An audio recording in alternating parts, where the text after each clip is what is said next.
Hello. Hello. नमस्कार madam, वृद्धाश्रमात phone लागलाय. हा बोला. मला थोडी माहिती पाहिजे होती. आपले अ, चार्जेस वगैरे कसे आहेत?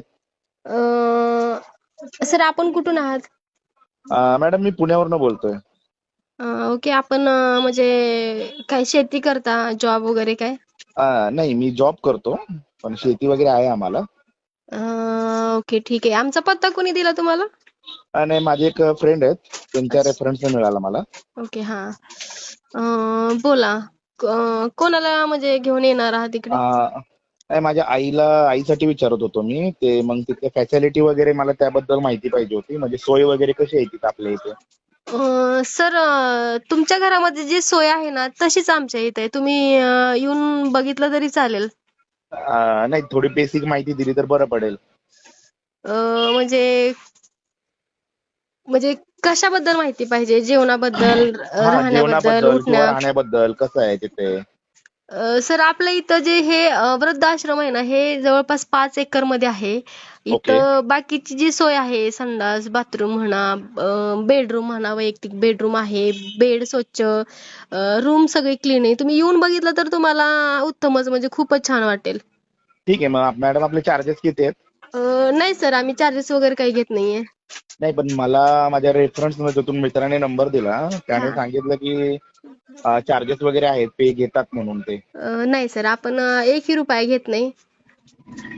मग हा. मॅडम एक विचारू काय तुम्हाला? हा बोला ना सर. मग तुमचं मेंटेनन्स कसं वगैरे करता तुम्ही? सर, आम्ही सहखर्चाने करतो. आम्ही स्वतः चालू केलेलं आहे. आम्ही कुणाचे पैसे वगैरे काही घेत नाहीये. अच्छा. हा. मग मला तुम्ही सांगा, तुम्ही किती भाऊ आहेत? नाही, मी एकुलते एकच आहे, मला भाऊ नाहीये. हा. मग तुम्ही आईलाच ठेवणार आहे ना? हो हो हो. बरं, त्याचं कारण का? म्हणजे त्यांचं वय वगैरे किती आहे काय? त्यांचं वय आता 65 आहे, 65 वय. मग तुम्ही का ठेवता इथे? नाही, काय होतंय आता ते त्यांचे ते वय झाले, मग ते हँडलिंगला प्रॉब्लेम होतोय मग सगळं ते. आणि ते त्यामुळं आता म्हाताऱ्या माणसांचं माहितीच आहे ना तुम्हाला. हा सर. हा. मला सांगा, तुम्हाला किती मुलं आहेत? मला 2 मुलं आहेत मॅडम. ओके.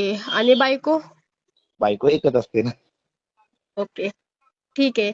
म्हणजे तुमचा फक्त तुम्ही फॅमिली म्हणजे 4 आणि तुमची आई 5 जण आहेत ना? हो हो हो.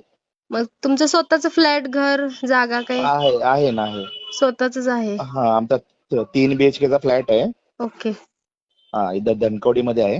ओके. अच्छा. ठीक आहे सर. आणि पूर्वी तुमची आई काय करायच्या, म्हणजे तुम्ही लहान असताना वगैरे? माझी आई शेतीच करत होती. मग तुम्ही लहान असताना तुमची आई शेती करायची आणि तुम्हाला काय पाळणा घरमध्ये ठेवलं होतं का? नाही नाही, आई मला सांभाळायची ना. आई कशी पाळणा घरात ठेवेल? ओके. म्हणजे तुम्ही लहान असताना तुमच्या आईने तुमचा सांभाळ केला. हो हो.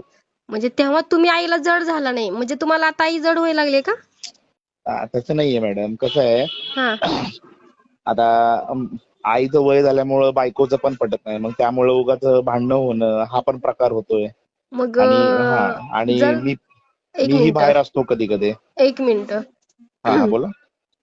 ज्या आईने तुम्हाला रात्रंदिवस कष्ट करून, मेहनत करून लहानाचं मोठं केला, मोठं होऊन तुम्हाला एवढ्या मोठ्या सर्व्हिसला लावलं, आज तुम्ही एका म्हणजे बाईसाठी, बायकोसाठी तुम्ही आईला तुमच्या वृद्धाश्रममध्ये ठेवताय, जिने तुम्हाला 9 महिने पोटात ठेवून कबाड कष्ट केले.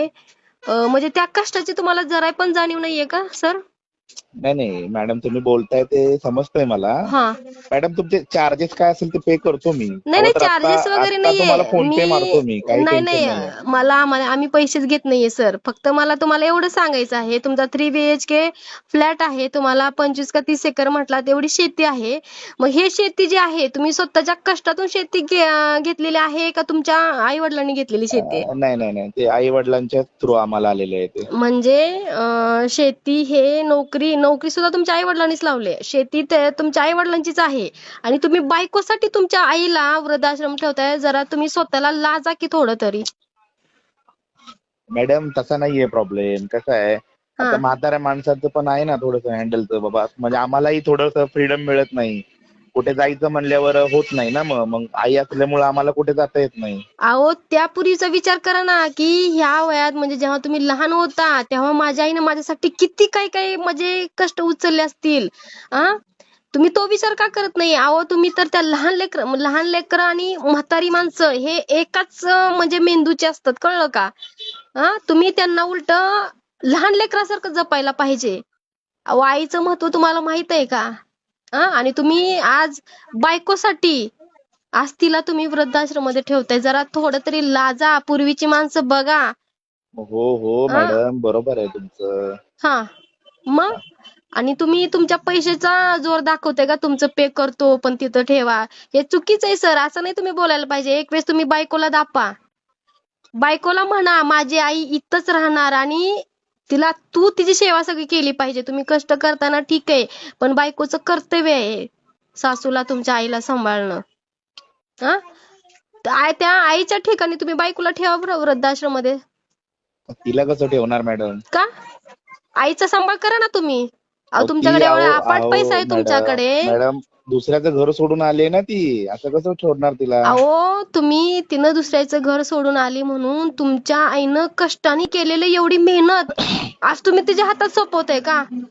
अहो त्या म्हाताऱ्या बाईला पैशाची प्रॉपर्टीची कशाची आस नाहीये. अहो तिला तुमची लेकरात तिचा जीव अडकलेला असतो.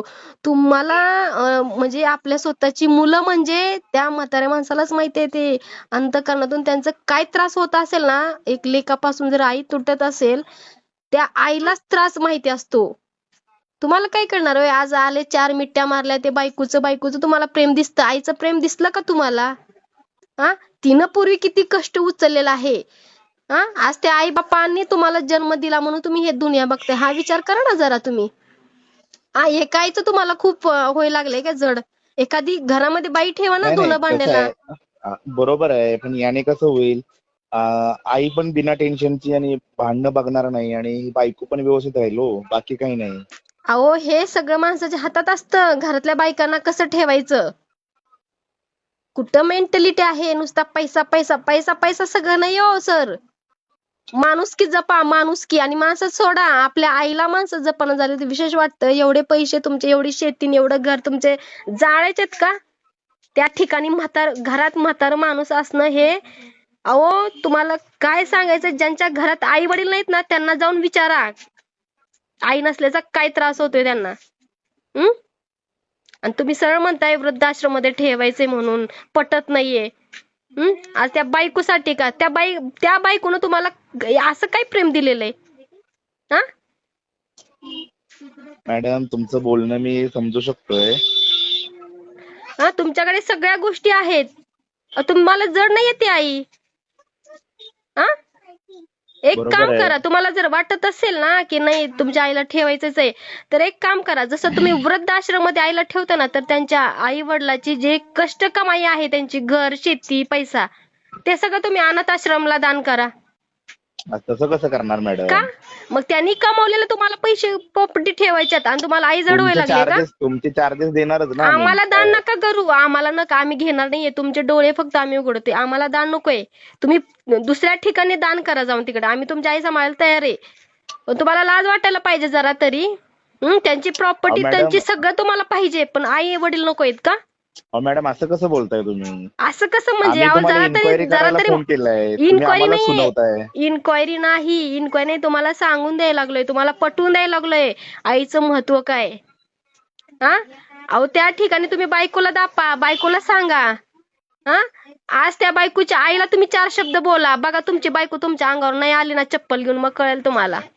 अहो त्या आईचा विचार घ्या. हे मी ते सांगते. जाऊन जरा आईजवळ बसा. तिला प्रेमानं तिचा हात हातात घ्या आणि तिला जरा प्रेमाने बोला. नाही ना तिच्या डोळ्यातून अश्रू धडधड निघालेला मग तुम्हाला कळेल आईचं काळीज काय ना आईचं प्रेम काय ते. आणि मगच तुम्ही विचार करा अनाथ आश्रम मध्ये ठेवायचं की नाही ठेवायचं ते. आज ती पैशाला आणि तुमच्या प्रॉपर्टीसाठी ती जिवंत नाहीये. आज ते तुमच्या लेकरांच्या तुमच्या आणि तुमच्या लेकरांच्या प्रेमापोटी ती जिवंत आहे. कळलं का? त्यांना फक्त प्रेम पाहिजे असतं. पैसा प्रॉपर्टी नाहीये बायको सारखं. कळलं का? त्याच्यामुळे तुम्ही आईला जपा. आईला नाही मॅडम तुम्ही बोलताय बरोबर बोलताय तुम्ही. सॉरी, पण काय माझे खरं सांगतो मी, तुम्ही माझे तसे डोळे उघडले मॅडम. मी चुकीचं म्हणजे ठीक तसं आहे हो योग्य सर, मला काय योग्य म्हणायचंय, योग्य मी योग्य ठिकाणी फोन केला असं वाटायला लागलंय मला. मला काय म्हणायचंय, ठीक आहे, जे ते आई वडील आहेत त्यांना पाठिंबा कुणाचाच नाहीये, मुलगा नाही, मुलगी नाही, नातेवाईक, त्यांना ते आमच्याकडे भरपूर लोक आहेत तसे की त्यांना पाठिंबा म्हणजे नाही कोणीच नाहीये, मॅडम, नातेवाईक नाहीत, तुम्ही आई वडील तुम्ही नाहीत, पण बोलताय ना तुम्ही मला, एवढे मला खरंच पटलं ते. माझ्या आईला मीच सांभाळेन आता. ओके शिवाय सर. शिवाय तुमच्या वृद्धाश्रमात कधी काही गरज पडली ना, मला मला सांगा. मी काय आहे ते मदत माझ्याकडनं होईल तेवढी मदत करेन मी. नाही सर, आम्हाला मदतीची गरज नाही, आम्ही फक्त ना सांगून देतो बा ठीक आहे, त्या आई वडिलांना अगर मागे कोणीच नाहीये ना, तर आम्ही तसे आमच्याकडे भरपूर आई वडील आलेले आहेत, पण ज्यांना इतकी प्रॉपर्टी असताना, ज्यांचा इतका मुलगा एवढा सर्व्हिसला, मोठ्या सर्व्हिसला असताना, जर तो जर हा विचार करत असेल, मग काय राहिलं या जगात, काय सुद्धा नाही. नुसतं असं आता विचार चाललेला आहे की नुसते लोक पैशाच्या पाठीमागे लागलेत, ह्यांना माणुसकी राहिलेली नाहीये. नाही मॅडम, बरोबर बोलताय तुम्ही. मला तुमचं बोलणं मला पटलेलं आहे ते. म्हणजे अक्षरशः सांगायचं झालं तर माझे तुम्ही डोळे उघडून दिले मॅडम. ओके सर, ठीक आहे सर. ठीक आहे मॅडम, थँक्यू. वेलकम.